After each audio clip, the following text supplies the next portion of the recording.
Bonsoir à tous, vous écoutez un nouveau De Tout et de Rien, l'émission qui vous parle de tout et surtout de rien. On est aujourd'hui en 2022, le 2 janvier pour être exact. C'est le début de cette nouvelle année. Et nous, on ne sait pas encore ce qu'elle nous réserve, mais vous, dans votre temporalité, chers auditeurs, vous savez très bien ce qui se passe. Et oui, vous savez très bien ce qui se passe, puisque là, c'est déjà le 4e épisode, donc ça veut dire qu'on doit probablement être bientôt fin avril, et Dieu sait qu'il a dû se passer des choses en avril dans le monde.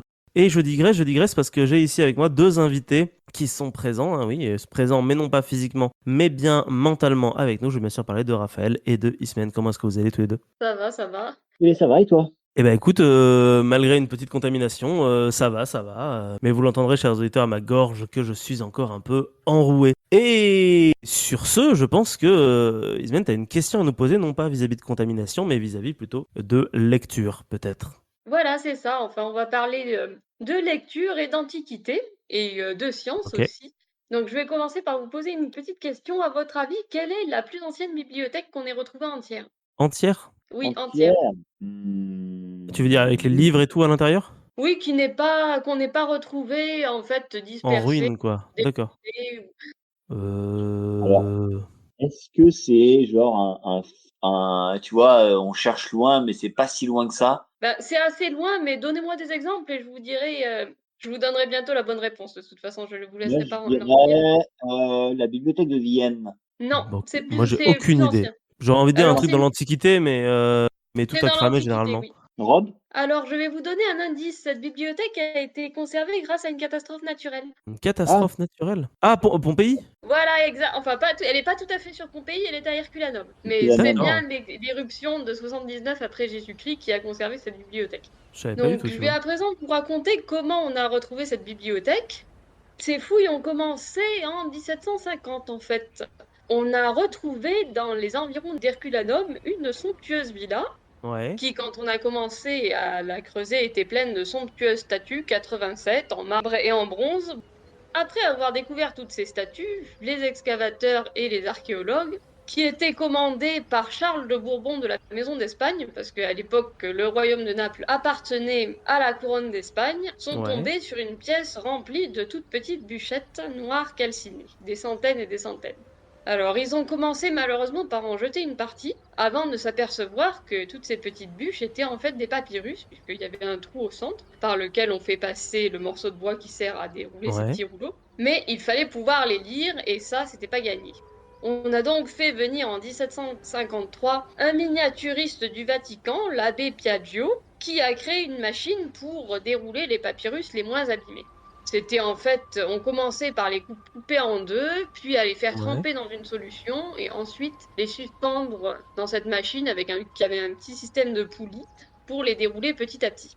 Et d'après en fait les premiers écrits qui ont été retrouvés, on a appelé cette villa la villa des papyrus ou la villa des Pisons.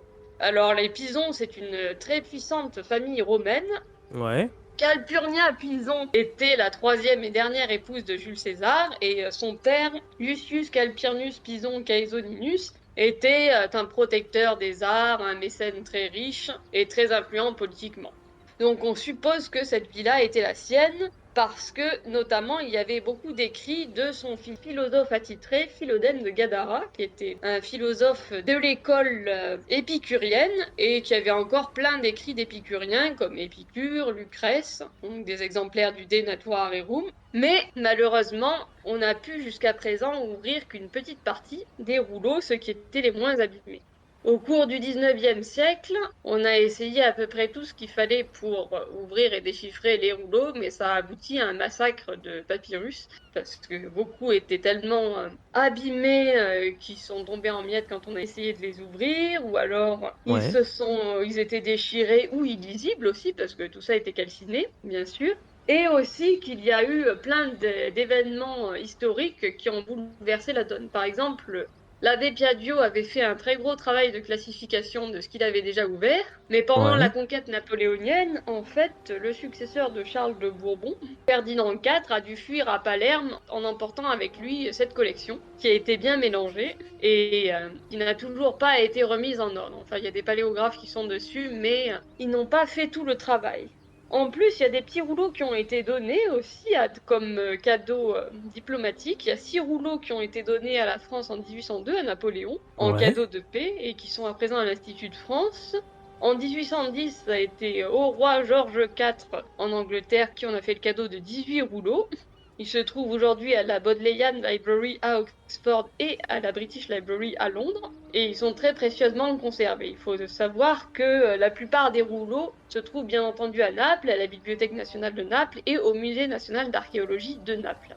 On ne les sort plus aussi facilement qu'avant, justement, à cause de leur état et du fait qu'il est difficile de les consulter. Mais depuis les années 90, il y a de nouvelles techniques qui permettent de lire, notamment l'infrarouge. À partir des années 90, on a numérisé beaucoup de fragments qui étaient tout noircis et tout mélangés, et ce qui a permis de les déchiffrer un peu mieux. Mais aussi, on s'est mis en tête de déchiffrer les rouleaux sans les ouvrir. Et là, c'est beaucoup plus compliqué. Ouais. Ça demande un matériel beaucoup plus puissant. Donc, on a essayé deux superscans. De 2013 à 2016, il y a une équipe franco-italienne qui s'est basée à Grenoble et a utilisé le synchrotron ESRF, qui permet d'utiliser une imagerie X en contraste de phase et qui permet donc de voir mieux les lettres, parce que la plupart des lettres sont l'encre des lettres est noircie et le papyrus aussi. Ça a donné quelques résultats. Et depuis 2019, c'est une équipe de chercheurs du Kentucky qui utilise elle aussi un synchrotron, mais qui est basé en Angleterre cette fois-ci, le synchrotron Diamond d'Oxford, Ouais. et de l'imagerie, de la tomographie à structure interne. Donc là, on a pu obtenir des visions en 3D des papyrus, et ils veulent essayer un algorithme qui permette de reconstituer des mots à partir des lettres. Parce que oui, on peut obtenir des images, mais les lettres sont comprimées les unes sur les autres selon les différentes strates, donc tout est Mhm. mélangé. Le résultat est assez disparate, on va dire.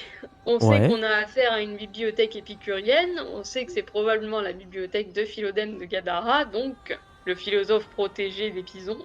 Mais il y a Ouais. beaucoup de choses qu'on n'a pas lues et qu'on n'a même pas ouvertes. Il y a 500 rouleaux qui n'ont jamais été ouverts justement parce qu'ils sont trop cabossés et comprimés et noircis. On Mhm. a peut-être récemment trouvé des ouvrages écrits par le père de Sénèque sur un fragment, mais c'est Ouais. vraiment du travail de fourmi. Déjà, il y en a énormément de ces rouleaux. Le nombre total de rouleaux, il est compris entre 1814 et 1838. Et il y en a dont on a des fragments parce qu'ils ont été détruits, d'autres qui ont été à moitié charcutés par Piaggio et qui sont pas encore reconstitués non plus. Donc il y a beaucoup d'équipes différentes qui travaillent dessus. Il y en a qu'on ne touche pas. C'est surtout ceux qui ont été donnés Ouais. en cadeau à la France et l'Angleterre, hein, parce que ce sont des documents assez uniques. Donc on les a prêtés pour les essais du synchrotron, mais on n'y a pas touché physiquement. En fait, ils sont juste passés au scanner. Si vous voulez en savoir plus, d'ailleurs, alors il y a la personne qui est responsable des rouleaux en France, qui s'appelle Daniel Delattre, c'est le directeur de recherche à l'Institut de recherche et d'histoire des textes du CNRS, qui a fait une D'accord. conférence là-dessus sur le site du Collège de France. Donc Ok. c'est assez intéressant. En plus, il y a un papier, un PDF avec quelques images à côté où on peut voir à quoi ressemblent les manuscrits déroulés ou les petits rouleaux passés au scan. Il y a aussi, bon, moi je trouve cette histoire fascinante. J'étais tombée dessus il y a quelques années en écoutant une émission sur France Culture. Et là, en fait, je cherchais un thème de chronique. J'avais envie de faire sur la bibliothèque d'Alexandrie. Mais la bibliothèque d'Alexandrie a connu une histoire vraiment très tortueuse parce que elle a été brûlée des tas de fois en fait. Et aujourd'hui, Bien elle sûr. Ouais. existe encore, mais c'est plus du tout la bibliothèque de base. Voilà, D'accord. donc j'avais décidé de faire cette chronique parce que j'étais tombée sur le blog d'une journaliste italienne qui réside en France et qui fait de la vulgarisation scientifique. Donc Mhm. son pseudonyme c'est Fiamma Luzzati. C'est très Ouais. bien ce qu'elle fait. Voilà, si vous D'accord. voulez, je vous conseille d'aller lire aussi son post et son blog pour connaître un petit peu autre chose que Marion Montaigne dans le cadre de la vulgarisation scientifique. Mhm. Voilà, si vous n'avez pas d'autres questions, je vais peut-être vous signaler encore quelque chose, un autre site à visiter si vous ne le connaissez pas à propos de Pompéi et Ouais. d'Herculanum. La villa a été reproduite par le milliardaire Paul Getty, donc en Ouais. Californie, En où Californie. il a entassé sa collection d'objets d'art antiques. Ah, mais c'est pour Mais ça qu'il y a une photo. Parce que je me posais la question justement, parce que t'as quand même des photos qui font pas trop reconstitution. T'as des photos de reconstitution 3D, mais t'as des photos aussi qui font photo, quoi. Donc du coup, ah oui, oui, ça bien c'est une sûr. Bah oui, reconstitution réelle de. voilà, c'est une reconstitution réelle de cette villa. D'accord, ok. La villa, elle a été bâtie d'après ce qu'on savait à l'époque, mais il y a eu d'autres découvertes archéologiques entre-temps, D'accord. puisque Oui, bah oui, bien sûr, ouais, forcément. les sites de Pompéi et d'Herculanum, c'est un petit peu particulier parce que tout n'a pas encore été découvert. Ce sont des sites aussi qui ont souffert de la politique italienne et de la crise économique. Donc les fouilles ont stoppé, ont repris. Mais quand même, il y a énormément de choses qui ont été découvertes. Moi, j'y suis allée à 20 ans, pareil, quand j'étais au collège. Donc, en 20 ans, il y a énormément de choses qui ont été découvertes. J'aimerais bien y retourner et voir le site de cette villa, puisque je ne l'ai pas vu. J'ai vu Non, parce que Herculanum, mais je l'ai ça a dû changer.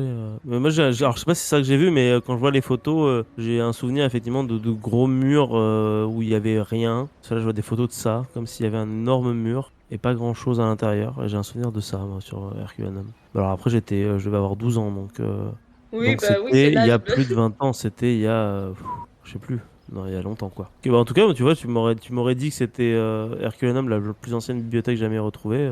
Je ne l'aurais pas cru. Justement, c'est assez bizarre de se dire qu'un endroit qui est censé avoir tout Bah, cramé est encore en vie, quoi, en bon. fait. Tu vois, quand tu nous as dit quelque chose qui a survécu à une catastrophe naturelle, dans l'Antiquité, après, tu n'as plus eu énormément de choix, Ah certes, bah, ça, c'est sûr, ouais. mais, mais tu dis que ouais, il y a peut-être moyen que ça a créé vraiment une bulle ou quelque chose qui a permis de conserver le lieu, le bâtiment en question. Après, il y a eu tellement de choses qui se sont passées là-bas, que ce soit dans la baie d'Herculanum ou de Pompéi, que ils font des découvertes, pas tous les ans, mais il y a des choses intéressantes qui sortent à chaque fois. Au-delà de la bibliothèque, moi, ce qui m'avait bien plu ces derniers temps, là, quand ils avaient sorti un article comme quoi ils avaient retrouvé ce qui semblerait être une sorte de bâtiment de restauration rapide.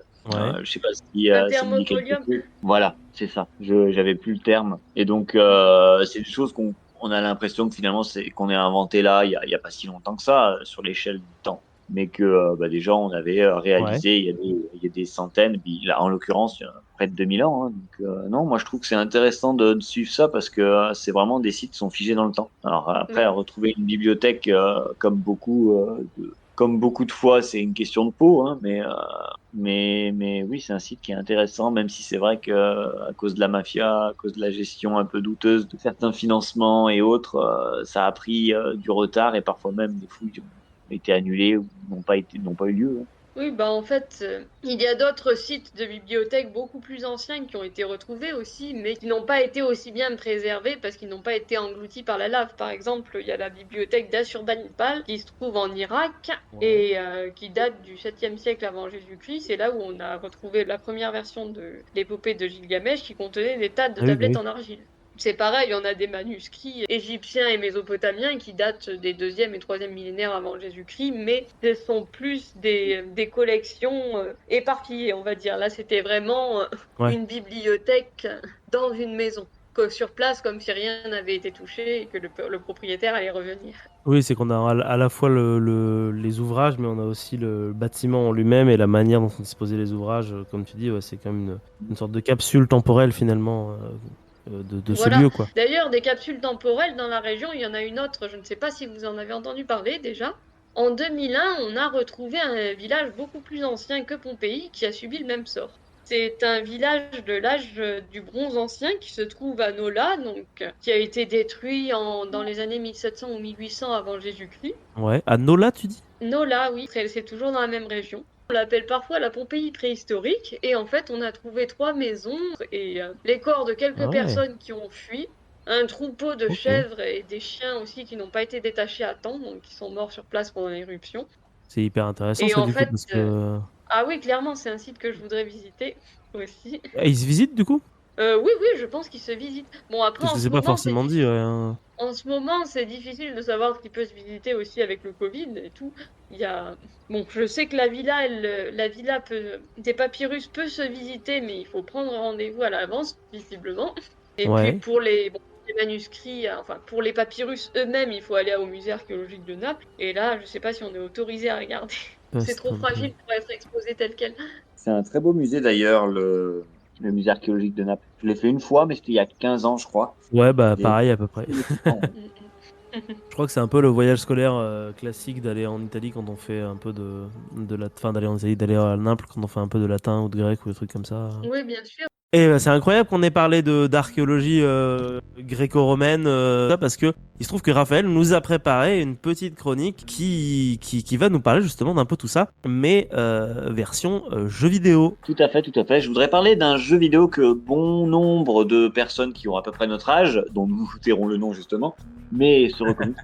Un jeu qui est sorti déjà en 1999 et sans doute l'un des plus gros RTS connus. Alors je rappelle que RTS, ça veut dire en anglais Real Time Strategy, on dit un jeu en stratégie en temps réel. Hein, voilà, donc, Ouais. du coup, vous devez gérer des petits personnages qui effectuent leur vie et qui du coup effectuent des actions et puis parfois meurent. Hein. Et c'est l'essence même du jeu en question, parce que je parlais d'Age of Empire. Pas n'importe lequel, l'Age of Empire 2, puisqu'il existe un 1 que personnellement je n'ai jamais joué et qui se passe de souvenirs en Antiquité, donc à l'époque des Grecs et des Égyptiens, tout C'est ça. exactement ça, c'est pour ça que je pensais à ça dans ma transition d'ailleurs. T'as jamais joué au 1 du coup? Alors non, j'ai jamais joué au 1, mais il semblerait qu'il soit sorti 2 ans avant celui que je parle, donc en 1997. Et donc du coup, c'est un jeu quand même qui a bien vieilli, puisqu'on parle vraiment de jeux qui étaient en 2 dimensions, hein, donc du coup qui se trouvent sur les ordinateurs assez vieux, hein, les Windows 98, etc. On faisait tourner ça à l'époque. Et donc du coup, celui qui m'intéresse en particulièrement, c'est le deuxième volet, parce que c'est sans doute le premier jeu en stratégie en temps réel que j'ai joué, et c'est Blizzard, le fardeau de la couronne en français, qui est aussi un jeu que j'ai joué auparavant mais qui ne m'a pas autant marqué que Age of Empire. Quel est le but d'Age of Empire? Est-ce que vous le savez? Est-ce que vous le connaissez? Je ne me rappelle plus vraiment parce que j'y ai joué, mais ça remonte à très longtemps, ça aussi. Souvenir, on devait découvrir toute la carte, non, et réussir à bâtir une merveille. Oui, alors déjà, c'est vrai qu'on a les traits conducteurs. À la base, on est une petite civilisation. Une civilisation qui, au départ, était l'une des, de souvenir, 11 civilisations les plus connues. On en avait quelques-unes qui étaient du coup en Europe. On avait par exemple les Francs, les Britanniques, les Teutons. On en avait d'autres qui étaient au Moyen-Orient. On avait donc les Berbères, les Perses, les Turcs, et les 3 les plus célèbres en Asie, qui étaient les civilisations japonaises, chinoises et mongoles. Donc il me semble de souvenir, il y en avait 11, donc il m'en manque 2 ou 3, hein, mais ça c'est pas le plus intéressant. Après, il y a eu une extension qui est sortie 1 an plus tard, qui s'appelle The Conquerors, et donc du coup qui a ajouté des nouvelles civilisations. Alors de souvenir, il y a les Coréens pour les côtés asiatiques, mais ils ont fait venir aussi les Mayas, les Aztèques, pour parler davantage d'Amérique.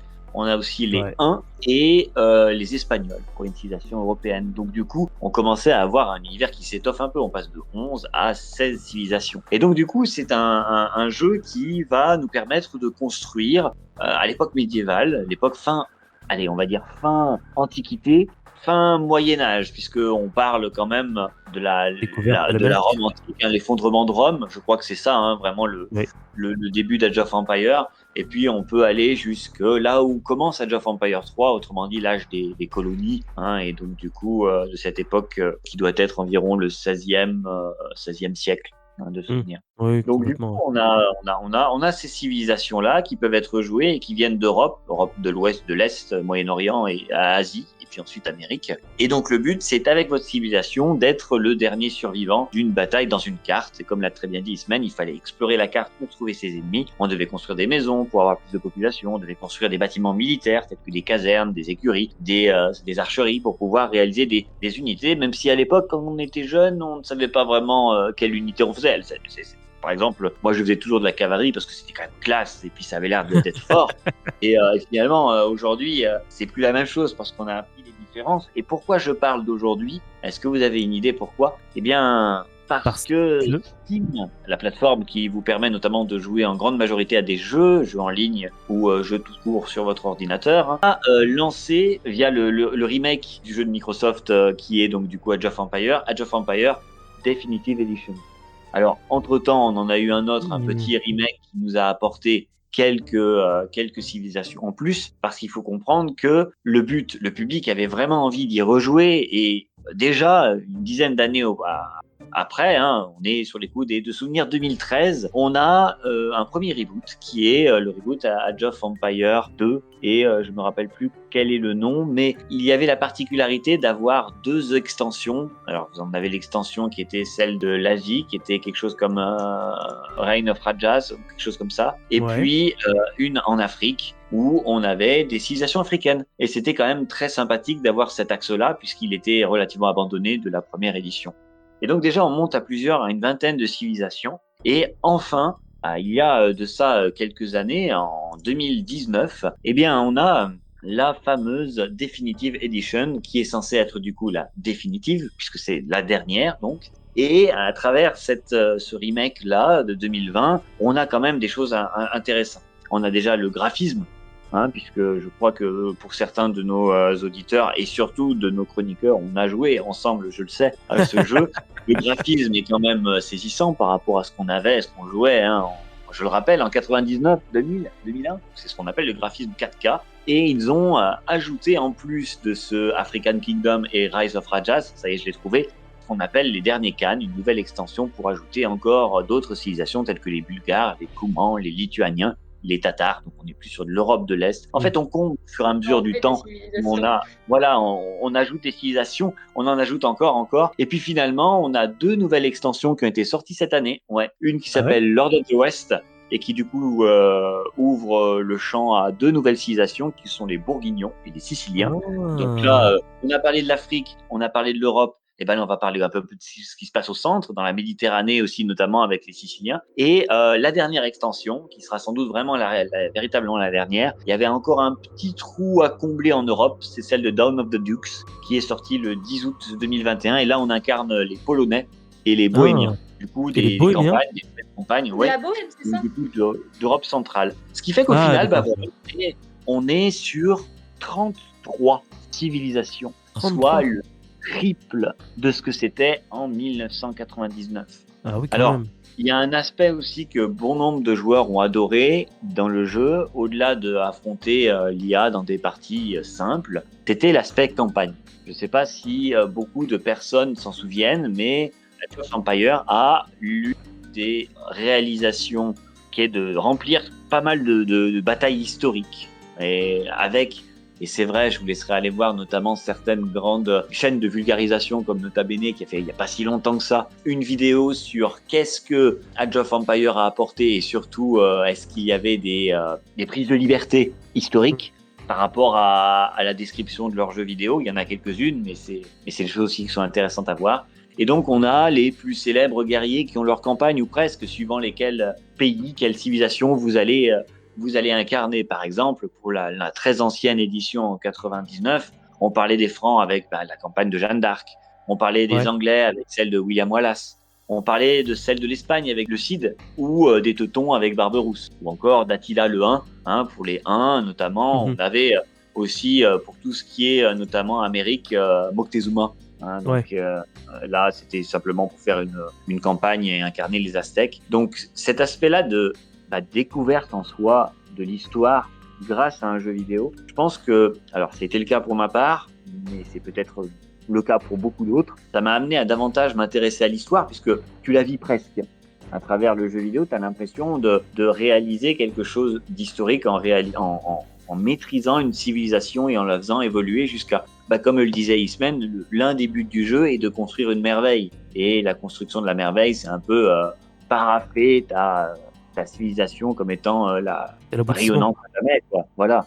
Donc c'est l'aspect intéressant, je trouvais déjà, c'était le fait d'avoir le côté historique et ensuite d'avoir le côté universel, parce que certes, si en 99 on était quand même un peu obnubilé, et c'est souvent le cas quand on fait des études d'histoire par le côté européen. Je sais pas si vous avez effectivement fait des études d'histoire comme Marc et moi.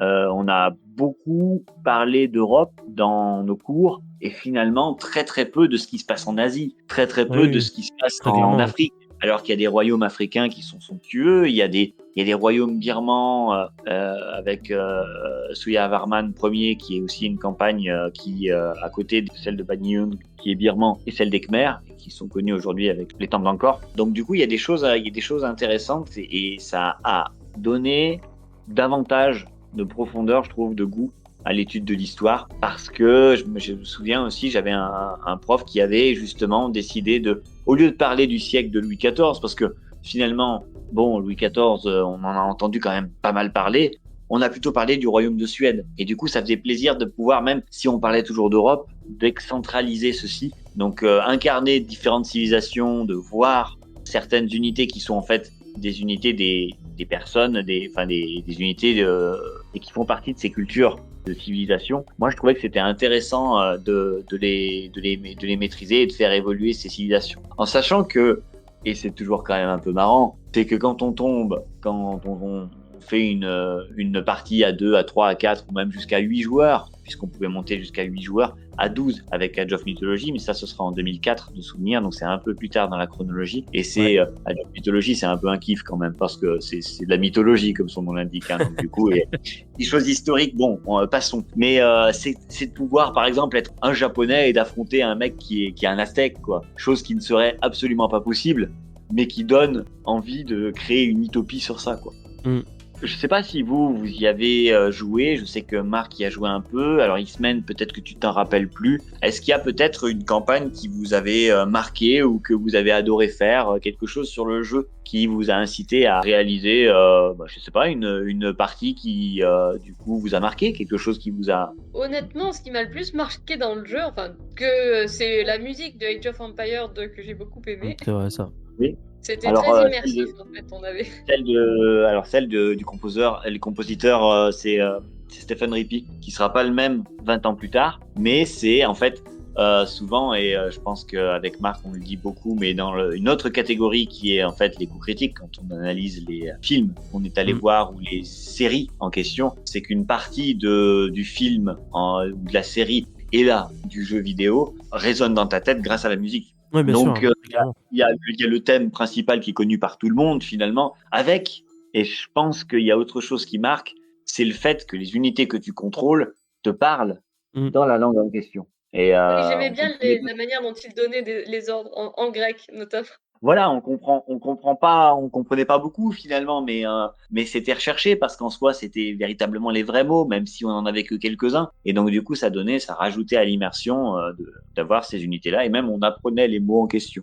C'est clair. Après, en y jouant, je faisais un jeu typiquement féminin, c'est-à-dire que je n'aimais pas trop me battre, moi. J'aimais bien agencer ma ville, faire mes petits quartiers, comme je le faisais dans les Sims, quoi. Et éventuellement aller faire des tours pour agrandir mon domaine, mais c'est vrai que ça m'amusait pas trop d'aller me battre, ou alors je faisais les codes pour avoir les super voitures et les snipers pour aller dégommer mes adversaires. Oui, les codes de jeu. Les fameux codes, ouais. Il y avait des codes triches qu'on marquait sur la petite feuille alors qu'on cherchait sur la page internet, et ensuite on le mettait à côté du clavier pour des fois où la partie se passe pas comme prévu. Voilà, la célèbre voiture, le How do you turn this on? Je le connais parce que ne serait-ce que la semaine dernière, je l'avoue, je l'ai utilisé. Voilà. Donc, il marche toujours, même sur la nouvelle édition, du coup, les il marche codes toujours. Et en fait, il s'est passé un truc, je vais raconter ma vie l'espace de 2 secondes. C'était un soir où je n'avais plus Internet et je ne savais plus quoi faire. Pour autant, je n'avais pas envie de jouer en tant que maître d'une civilisation. C'est pourquoi j'ai créé une carte avec 8 joueurs, mais tous les joueurs étaient en mode IA. Et donc, du coup, j'ai observé un monde. Tu les as regardés s'entretuer. Ouais, ça n'allait pas assez vite. Donc, du coup, j'ai mis des codes. Et notamment, j'ai mis nourriture, pierre, or et bois, qui sont les 4 ressources du jeu, à 100 000. Et ensuite, j'ai ajouté un code qui est Aegis, qui permet de construire directement les bâtiments, qui pop d'un coup, et les unités sortent d'un coup. Et en fait, ça a été bien sûr, comme je suis quelqu'un de créateur, etc., j'ai fait que la carte en question soit pour 8 joueurs, mais qui n'est que la taille de 2. Qui veut dire que ça a été très rapidement un carnage. Oh, mon Dieu. Et à la fin, il y a des gens qui n'ont pas plus de ressources, notamment parce que même si tu mets le premier joueur que tu incarnes en IA, tu peux quand même sélectionner ses unités. Autrement dit, le mec, il fait sa vie, mais tu peux faire en sorte de le faire chier ou de l'aider. Et donc, du coup, comme il était en mauvaise position, bon, bah voilà, j'ai fait 50 round of the turn this one, et puis il y a 50 voitures à arriver, et puis la partie s'est arrêtée brutalement.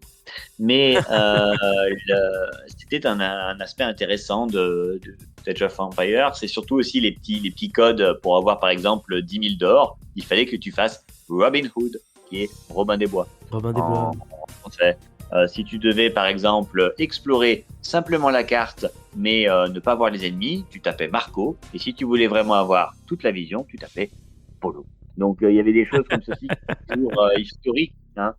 Et c'était assez intéressant à réaliser, même si, bon, c'est vrai que les parties souvent allaient rapidement se conclure.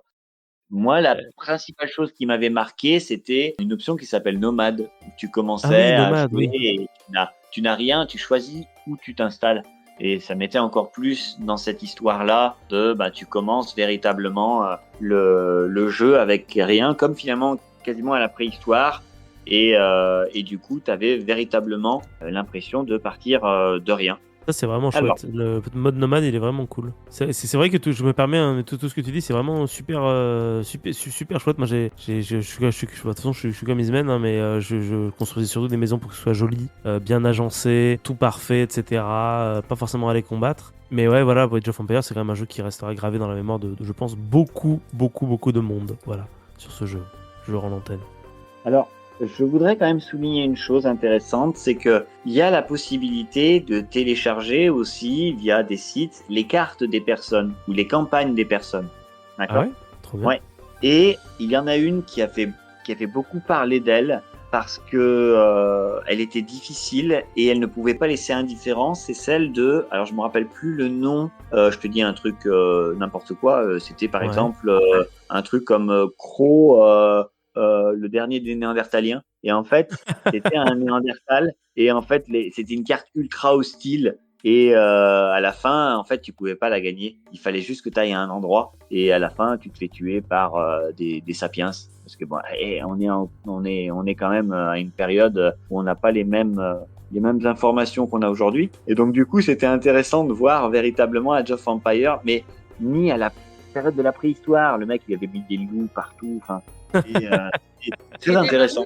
Alors, il n'y avait pas de mammouth, mais je crois que tu pouvais arriver véritablement quand il y a des gens qui commençaient à prendre la nourriture sur des cerfs, tu vois. Enfin, il y avait quand même une mise en scène qui C'est était hyper sympathique. intéressant comme truc. Ouais. C'était un truc que tu téléchargeais, je me rappelle plus du nom. J'arrive pas à le trouver, j'ai tapé en anglais Neanderthal Campaign Age of Empire, mais si, j'ai peut-être The Last Neanderthal. En direct. Voilà, The Last Neanderthal. Donc si vous la voulez, c'est assez simple de la voir. Je crois que dans l'onglet de Steam, par exemple, vous pouvez chercher dans scénario et du coup vous avez, voilà, c'est dans le workshop et je peux d'ailleurs, en faisant un petit CTRL-C, CTRL-V pour les personnes qui sont avec moi, je vous le mets par exemple dans la discussion. Et ça vous ouvre une page internet et vous avez la campagne en question avec les petites photos. Ah oui, je vois ça. Ah, il y a des léopards. De la période en question. Alors, pour terminer, parce que du coup, on est loin maintenant de l'Age of Empires 2, même si 2019, 2020 et 2021 signent quand même le grand retour de la franchise dans l'e-sport, les tournois notamment qui ont été réalisés par des petits ou grands organismes. Moi, j'avais pour habitude de regarder le tournoi organisé par Alpha et par Zerator, par exemple, qui avait reconstitué pour le coup une taverne. Je t'en avais parlé. Je m'en souviens. Avec ça, Marc. Ça avait l'air très cool, en effet. Et du coup, ils avaient reconstitué une taverne avec les joueurs qui étaient costumés comme à l'époque et qui du coup jouaient au milieu de la taverne avec des ordis. C'était surréaliste et c'était très sympathique. Et puis il y a des grands tournois bien sûr mondiaux avec ce qu'on appelle les cash prizes, les récompenses en monnaie scintillante et trébuchante. Et bien, figurez-vous que fin 2021, on a eu le privilège d'avoir un autre Age of Empires, mais le Age of Empires 4. Qui est c'est la même logique qu'un jeu en stratégie en temps réel, mais toutefois avec des améliorations. En fait, comme beaucoup de ces franchises, et on le voit encore aujourd'hui de manière globale dans la société, on cherche à retrouver encore un public avec une autre série, une autre génération, si vous voulez. Hein. Et donc, du coup, c'est reparti pour un tour. Peut-être que dans 20 ans, il y aura Age of Empire 5 et entre-temps, un remake d'Age of Mythology. Peut-être, qui sait, ça serait chouette. Pourquoi pas? Après tout, ils vont tous se faire remaker les uns à la suite des autres, parce qu'il y a déjà un remake d'Age of Empire 1, donc un de 2, pourquoi pas du coup un du 3 et un de Mythologie. Michael serait là, il dirait c'est exactement comme les Pokémon. C'est vrai, c'est des différentes générations, tout à fait. Et du coup, merci beaucoup Raphaël pour cette petite chronique improvisée que tu nous as sortie pour cet épisode. C'était très chouette, c'était très intéressant. Sur un jeu mythique, hein, finalement, un jeu qu'on connaît tous, même si on n'y a jamais joué, on le connaît tous et on sait quelle importance il a finalement dans le monde vidéoludique. Oui, nous on a grandi avec ça. Certains avaient, comme a dit Ismen, avoir cette possibilité de construire. Et c'est ce que tu partages toi, hein, le petit village. D'autres étaient beaucoup plus bourrins. Et je me rappelais toujours de notre collègue Théo qui disait quand il était jeune, en fait, quand un villageois sortait, il butait les femmes et il gardait les mecs. et je crois que ça m'a marqué quand il m'a dit ça il y a quelques mois. C'est horrible. Comme quoi on peut tout faire dans ce jeu, même des choses atroces. Voilà, tu l'as trouvé ton outro. Et en parlant de choses atroces, il est temps pour moi que je vous parle pas forcément de quelque chose d'atroce, encore que c'est quelque chose qui est pas vraiment atroce, mais qui commence à être un petit peu...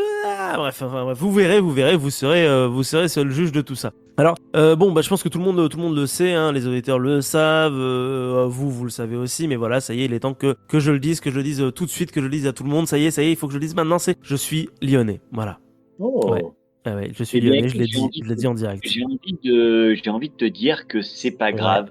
Ça arrive tous les jours. Il y en a qui ont vraiment pas de chance.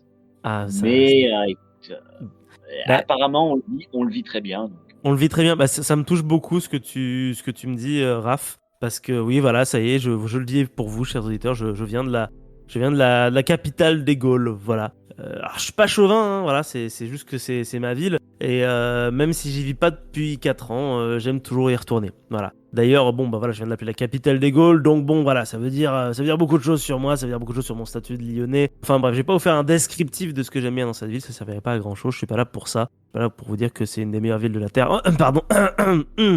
Par contre, du fait de cette origine lougdounienne, et je suis très heureux d'avoir créé ce néologisme à l'instant, j'ai gardé quelques traces, que ce soit dans le vocabulaire, hein, bien évidemment, mais aussi dans certaines petites traditions. Par exemple, il se trouve que tous les 8 décembre, où que je sois, vous me verrez tenter de mettre au moins une petite bougie à une fenêtre. Mais pourquoi faire une telle chose malgré le fait que je sois le seul de mon village à le faire? Et je me suis longtemps donc questionné, et honnêtement, je pense que c'est simplement par pure tradition. Non mais c'est vrai, voilà. C'est quelque chose que je fais depuis que je suis tout gone. Tiens, voilà, encore un mot de vocabulaire à la lyonnaise. Je me souviens, avant que la fête des Lumières ne devienne un gigantesque son et lumière dans toute la ville, on se baladait simplement dans les rues et on pouvait y voir de petites flammes à chaque fenêtre. Je me souviens que je trouvais ça déjà super beau. C'est vrai, voilà, c'est peut-être parce que j'ai un problème avec le feu, mais ça c'est une autre histoire, on y reviendra peut-être dans une autre chronique un jour. C'est ça au fond qui m'intéresse dans cette fête, cette espèce de ferveur puissante qui unit toute une cité pendant un court instant, car la fête des Lumières reste avant toute chose une commémoration religieuse. Et c'est de ça dont j'avais envie de parler aujourd'hui, de l'origine de la fête des Lumières. Quand je vous parle de fête religieuse, je ne vous dis pas ça au hasard. Cela fait depuis au moins 1168 que la ville de Lyon s'est placée sous la protection de la Vierge Marie et a mis en place un culte envers cette dernière. C'est en effet à cette date que la première chapelle dédiée à la Mère du Christ a été édifiée. Cet édifice ne nous est pas parvenu en son entier, non, car il a été détruit en grande partie pendant des guerres de religion, notamment en 1562. Mais elle finit par être restaurée au XVIIe siècle. C'est d'ailleurs à cette date qu'une petite épidémie de rien du tout, commence à apparaître dans les ports de Marseille. À votre avis, de quelle épidémie parlons-nous ici? L'épidémie de la peste. La peste, exactement, la peste. C'est obligé, malgré la quarantaine, la peste finira tôt ou tard par faire son apparition à Lyon, car elle ronge tout ce qui se trouve, suivi par des petits rongeurs qui vont se déplacer sur tout le long de la vallée du Rhône, contaminant tout ce qui se passe sur leur passage. Face à l'ampleur du désastre qui se profile, les élites politiques et religieuses de la ville montent alors sur la colline de Fourvière, où se trouve la chapelle. Nous sommes alors le 8 septembre, pas décembre, et ensemble, ils vont proclamer le vœu suivant. Si la cité est épargnée de la peste, alors tous les 8 septembre de chaque année, où qu'ils se trouvent, ils effectueront un pèlerinage jusqu'à la colline. Bien entendu, qu'est-ce qui se passe? La peste s'arrête. La peste n'arrivera jamais jusqu'à Lyon, car oui, comme la France est protégée par le nuage de Tchernobyl, Lyon, lui, est protégé du nuage pestiféré qui vient des bas-fonds de Marseille. Et depuis ce jour, les notables pratiquent le pèlerinage jusqu'à Fourvière tous les 8 septembre. Donc ils prennent leur petite papate tous les 8 septembre et ils montent jusqu'à Fourvière, ils font 2-3 prières et après ils redescendent. Et oui, la fête d'origine n'a en réalité pas lieu le 8 décembre, mais le 8 septembre.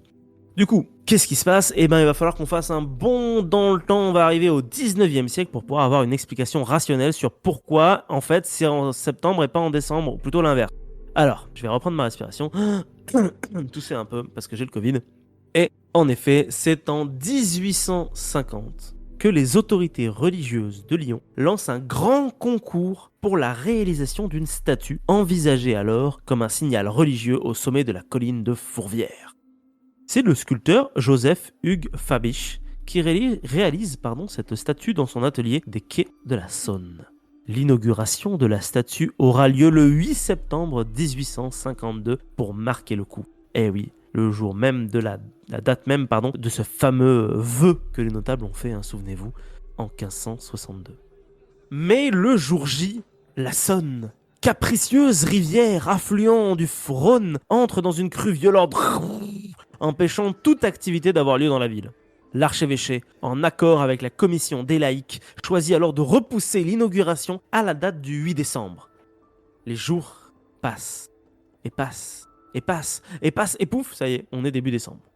Quelques jours avant l'inauguration, tout est en place pour les festivités. La statue est en place et elle doit être illuminée par des feux de Bengale. On prévoit alors feux d'artifice depuis le haut de la colline et des fanfares vont même carrément jouer dans la rue. Pam, pam, pam, pam, pam, pam, pam, pam, pam. Les notables catholiques lyonnais proposent alors d'illuminer les façades de leur maison à l'aide de petits lumignons, comme cela se fait traditionnellement pour les grands événements. Mais c'était sans compter la main du destin qui frappe une fois de plus la ville de Lyon. En effet, ce jour-là, ce jour du 8 décembre, un violent orage dévastateur s'abat sur la cité. Ni une ni deux, le maire, j'allais mimer quelqu'un qui décroche un téléphone, mais c'est pas du tout la bonne époque, de maître des cérémonies décide de tout annuler. Il n'y aura pas de fête à Lyon. Mais le soir même, comme par miracle, l'orage s'évapore de lui-même. Et petit à petit, l'on voit poindre de petites lueurs aux fenêtres de la ville. En effet, le peuple lyonnais, qui avait tant attendu cette fête, avait, et ce d'un geste spontané, illuminé tout, malgré les ordres du maître de cérémonie, leur ville. Très vite, les feux de Bengale furent alors allumés depuis la chapelle Notre-Dame, et la ferveur de la population résonna au gré des tambours et des chants illuminés, aussi bien que par leur lumignon que par leur cœur, et ce jusqu'au petit matin. Et ainsi, depuis 1852, quoi qu'il se passe, la fête a été reconduite chaque année. Et le soir du 8 décembre, des petites bougies sont placées dans des petits gobelets de verre sur les rebords de chaque fenêtre de la ville. C'est une jolie histoire, Ah oui, c'est trop mignon. Toutefois, il faut attendre 1989 pour voir les premiers monuments être mis en valeur par des sources de lumière plus importantes. Mais le virage est entrepris réellement dès 1999 avec des œuvres artistiques de plus en plus élaborées. De fait, en 2014, la Fête des Lumières atteint son apogée avec plus de 4 millions de visiteurs sur les 4 jours maintenant que compose à présent cette fête. Aujourd'hui, la Fête des Lumières est l'un des plus gros événements touristiques de la ville de Lyon. Les lumignons se font de moins en moins nombreux, la tradition ayant été petit à petit écartée par une fête majeure plus grande. Alors j'ai pris un air triste, mais je sais pas si c'est vraiment un mal ou un bien en fait, parce que les traditions déjà c'est fait pour évoluer, quoi qu'il en soit, et si un 8 décembre vous voyez une petite bougie à la fenêtre d'une habitation où que vous soyez, vous saurez que cette personne vient de Lyon, et que même de loin, elle ajoutera sa pierre à l'édifice que la population lyonnaise construit depuis bientôt 170 ans. Il est vrai que j'ai vu beaucoup de stories, de publications de personnes qui ne sont plus à Lyon, forcément, qui ont réalisé cet ex-voto de placer une bougie en face d'une fenêtre ou d'une porte ou quelconque petit devant de porte qui permettait donc cette action. Bon, alors honnêtement, moi je le fais parce que c'est vrai que c'est un côté traditionnel que j'aime bien faire, mais c'est aussi parce que c'est joli vraiment d'avoir une petite lumière à sa fenêtre. Mais je conçois qu'on peut avoir l'air de gens un peu tarés du bulbe de faire ça comme ça de milieu de nulle part pour des gens qui connaissent pas du tout la tradition. Ça n'a absolument aucun putain de sens, comme on pourrait dire. Vous faites pas du tout ça, là d'où tu viens, Raph? Non. Dans ces terres étranges de l'Ouest. Alors, nous, on fait autre chose. Et c'est pas si loin dans le temps quand tu y penses. Oui, nous, il se passe quelque chose le 4 décembre. Ah ouais? Ouais. C'est quoi, hein? Est-ce que tu sais quel saint on fête le 4 décembre? Ah bah Étienne, je suis con. Non plus. Ah merde, oui, parce que du coup, on parle de Saint-Étienne pour les auditeurs qui nous écoutent. Je sais pas, Saint-Stéphane? C'est la Sainte Barbe. C'est la patronne des pompiers. C'est la patronne surtout des mineurs. Et du coup, Ah, eh oui. le 4 décembre, il y a un très grand défilé à Saint-Étienne avec d'anciens mineurs ou de fils de mineurs qui portent justement la patronne, avec Ouais, aussi notamment les pompiers. Et ils l'amènent jusque au quartier dit Beaubrun, là où il y a le musée de la mine notamment. Et c'est un moment très cher aux Stéphanois cette journée-là parce que d'abord, c'est la particularité d'avoir un feu d'artifice grandiose le soir, mais surtout à ouais. l'époque où il y avait les mineurs, c'était un jour férié, c'est un jour où on ne travaillait pas. Ah ouais, La d'accord. sainte patronne des mineurs. Ah bah tu vois, je savais Bon, pas tout ça. voilà, et c'est été espacé, normalement, voilà, c'est espacé de 4 jours. Donc c'est ça qui est intéressant, je trouvais, puisque les villes sont beaucoup plus proches dans leur fête qu'elles ne le sont dans l'esprit. Dans l'esprit, mais en fait, c'est parce que ces deux villes se ressemblent réellement. C'est pour ça que, tel Romulus et Rémus, elles se détestent l'une l'autre alors qu'elles ne sont que les mêmes finalement. Mais c'est assez complet. Exactement, tout à fait, c'est beau. Après, la colline de Fourvière, et là, c'est une colline très importante en termes historiques, puisque, en fait, c'est un lieu sacré depuis l'aube des temps, en fait. Bon, l'aube des temps, j'exagère peut-être, mais au moins depuis Mhm. l'époque avant la conquête romaine, puisque Lugdunum, c'est Lugdunum, en fait, c'est la colline du dieu Lug, le dieu de la lumière chez les Eh oui, Gaulois, et on sait d'après les fouilles qu'il y avait des banquets rituels avec des druides et tout un gratin de princes et tout ça qui se tenaient à Lyon. En ah oui, donc du plus, coup, il y avait déjà des rituels païens qui étaient faits sur la colline de Fourvière alors. voilà, c'est ça. Bah, c'est super intéressant, du coup ça veut dire vraiment que le peuple lyonnais a un lien particulier avec sa colline depuis, pas la nuit des temps comme tu le dis, mais au moins depuis qu'il y a des humains qui sont sur ce plateau peut-être. C'était déjà très marchand à l'époque, en fait. Il y avait Mhm. c'était un couloir de marchandises, donc qui dit marchandises dit richesse et installation de population. Il y avait aussi des fouilles qui ont montré des amphores grecs, donc il y avait des Grecs qui montaient là bien avant la colonisation romaine aussi. Eh ben, écoute, merci beaucoup des informations que tu nous as rajoutées, Ismène. Merci à toi. Merci à Raphaël aussi pour les informations que tu nous as données sur Saint-Étienne. Mais surtout, merci à tous les deux pour vos deux interventions globales sur cet épisode. Quatrième épisode de cette saison 3. Déjà la saison 3, c'est incroyable. Et je voulais également en profiter pour remercier nos chers auditeurs du soir comme du matin, Oui. ceux qui nous écoutent à n'importe quel moment de la journée. Car encore une fois, sans vous, nous ne sommes pas grand-chose finalement. Nous ne sommes que des gens qui nous enregistrons le soir parfois chez nous sur nos ordinateurs. Donc merci à vous de notre écoute. Et puis n'oubliez pas de partager, hein, tout simplement, partager la vidéo. Si vous êtes lyonnais, si vous kiffez Lyon, partagez cette vidéo, partagez cet épisode. Parce que du coup, il faut faire connaître au monde ça. Si vous êtes fan d'Herculanum, si vous êtes fan de bibliothèque, partagez aussi. Et enfin, si vous avez ne serait-ce qu'une seule fois un jour ouvert Age of Empires, même sans y jouer, partagez aussi cet épisode pour faire connaître ce jeu vidéo à tout le monde. Enfin bref, vous avez compris la chanson. Et je Sur vous ce, dis bisous à tout le monde. Vous pouvez dire au la bonne revoir. soirée. Bonne soirée. Bonne soirée et bonne année avec 4 mois de retard. Et oui, bonne année avec Parce 4 mois de retard, parce que nous sommes le Voilà. 2-01 2022 pour le Presse Auditeur, donc bonne année à vous. Ce sera une année, Quand on sera au exactement, une année du printemps.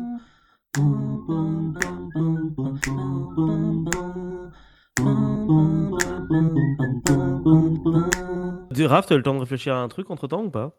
Oui, oui, oui. Ah, c'est vrai? Mais ce sera de l'improvisation. Mais Ah, bah écoute, écoute, trop n'est-ce pas bien. notre propre métier? Bah oui, oui, bien sûr. Alors, à moins que, À moins que. quelqu'un ait déjà fait un sujet sur ça, n'hésitez pas à Ouais, inscrire vite, rapidement, un sujet que je connais à peu près, que les gens connaissent à peu près, et que beaucoup de ouais. personnes qui font des chroniques ici connaissent Ouais, c'est pas à peu mal. près. Le Japon. C'est un jeu, oui, un jeu vidéo. Ah, un jeu Et vidéo. Ok. je sais pas si quelqu'un a fait quelque chose sur Age of Empires déjà. Non, personne n'a jamais rien fait sur Age of Empires. Impeccable. C'est presque étonnant d'ailleurs. Mais voilà. C'est étonnant, mais du coup, je voulais te poser la question. Donc Eh ben, voilà. Donc, super. je Attends, fais je vais même carrément faire une transition du coup, parce que si tu fais une chronique sur une Age of transition. Empires, je peux faire une transition. Non mais alors oui, je l'ai pas prévenu. Je vais vous prévenir vous, je vais vous prévenir les auditeurs. C'est une chronique de secours qui tient sur un timbre-poste. Voilà. Donc du coup, je la meuble en faisant des blagues et en faisant des trucs comme ça, ou en faisant des digressions comme je suis en train de le faire à l'heure actuelle, parce que voilà, je suis devenu un magasin Ikea en ce moment. Alors, ouah, c'était nul. Je me suis longtemps questionné et